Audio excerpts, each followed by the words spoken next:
If you visit SeaWorld San Diego today, there is a tower. It stands 320 feet tall, painted white and red, with a circular cabin near the top that used to slowly rotate as it lifted guests above the park. From the top, on a clear day, you could see the Pacific Ocean to the west, downtown San Diego to the south, and the entire layout of SeaWorld below you. It was the second tallest structure of its kind in the world when it opened. But here's the strange part. If you stand under it today and look up, the cabin doesn't move. It hasn't moved in years. The lights at the top are off, the doors at the base are locked, and nobody is allowed to ride it. There is no sign explaining why.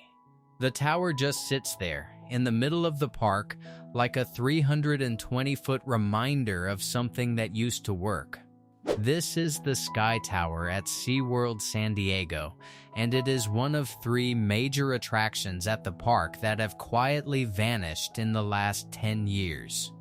The other 2 are the Journey to Atlantis water coaster, the centerpiece of the park for nearly 2 decades, and the Orca shows that defined SeaWorld for a generation.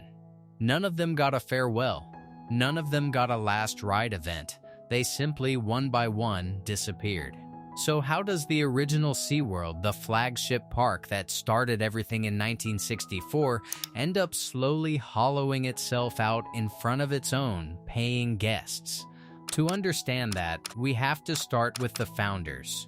The year was 1964. 4 UCLA graduates, Milton Shedd, Ken Norris, David DeMott, and George Millay, originally wanted to build an underwater restaurant on Mission Bay in San Diego.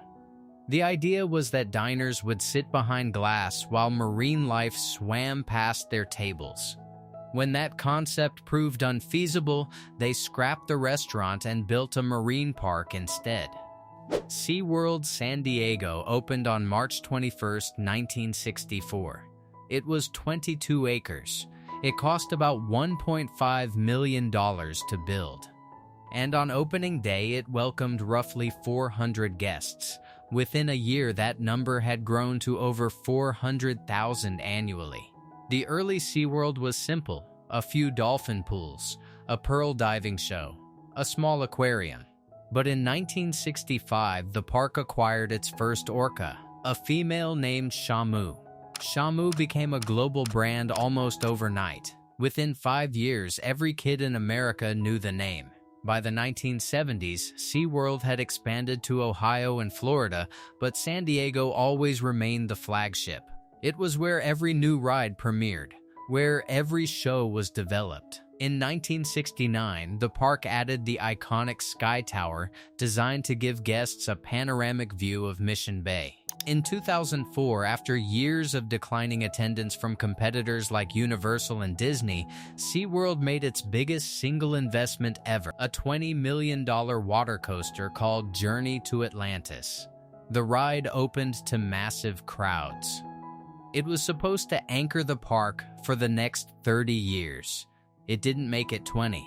The first crack came on February 24, 2010.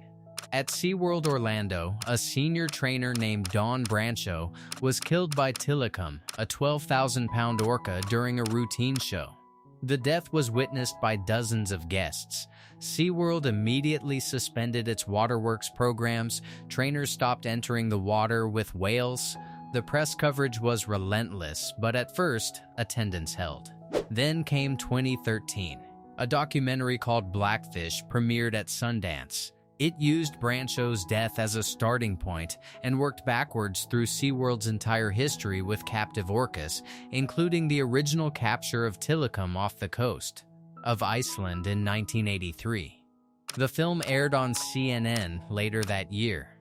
And the moment it aired, SeaWorld's public image collapsed.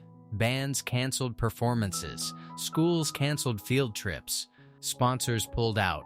SeaWorld Entertainment stock dropped 60% over the next 2 years. SeaWorld tried to respond. In March 2016, the company officially announced the end of all orca breeding programs across all 3 parks. The orcas already in captivity would be the last generation. The theatrical Shamu shows were rebranded as Orca Encounters, educational presentations rather than performances. But the damage was done. Attendance kept falling, revenue kept dropping. And so, beginning around 2017, SeaWorld San Diego started quietly cutting things. The first to go was the Skytower. In 2018, the ride was closed for what the park called refurbishment. The doors locked, the cabin stopped moving. SeaWorld never publicly announced a closure. Park guides simply stopped mentioning it. To this day, the Skytower remains officially closed, with no announced reopening date and no public explanation. Then came the Orca shows. In late 2017, the original Shamu show, which had run in some form since 1965, was performed for the last time. The replacement Orca Encounter ran for a few years, but in 2019, even that was scaled back dramatically. By 2024, the Orca presentations had been reduced to short, infrequent appearances.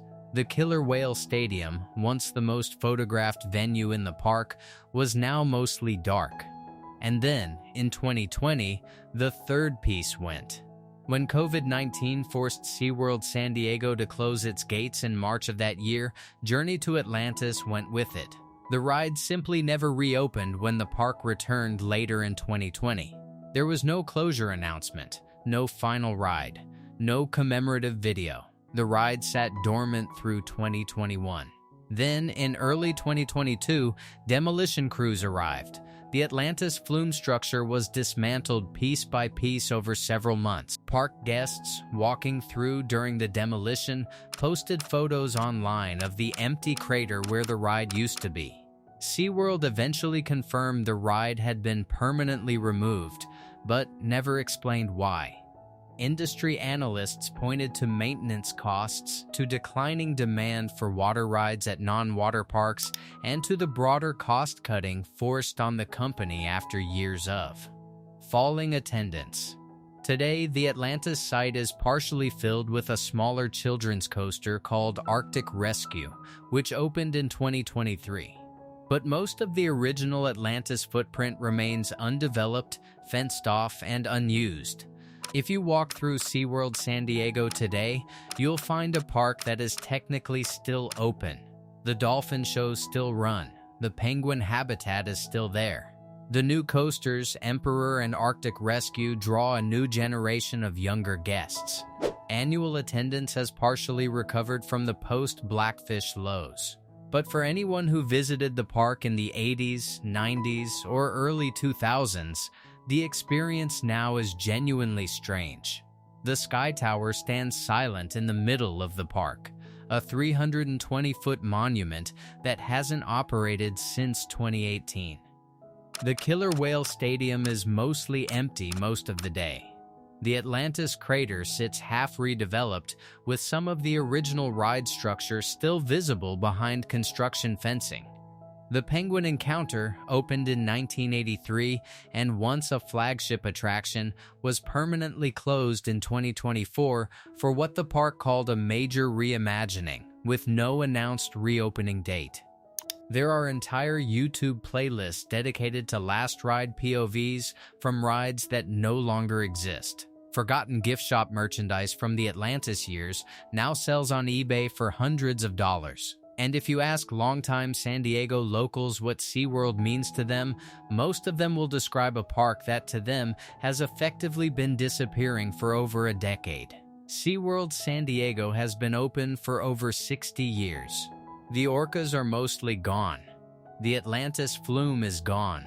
The Skytower hasn't moved since 2018. The Penguin Encounter is dark. And the park itself, the original SeaWorld, the flagship that started everything, is still open, still selling tickets, still hosting families on summer afternoons in California. But for anyone who actually grew up there, walking through it now feels less like visiting a theme park and more like visiting a museum of things that used to be. Sometimes you don't lose a place all at once. You lose it one ride, one show, one tower at a time. And I'm curious, did you ride Journey to Atlantis or remember the original Shamu show? Let me know in the comments. And if you enjoy stories like this, make sure you're subscribed.